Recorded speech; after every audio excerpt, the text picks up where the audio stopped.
To add a graphic to your project, tap on the graphic icon. This will open the graphics library.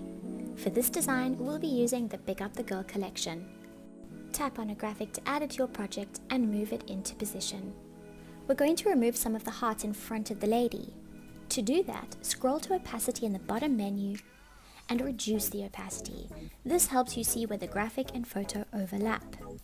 Now for the fun part, scroll to mask. This tool erases areas of an element in your design. Use 2 fingers to pinch and zoom and 1 to erase parts that are overlapping your photo.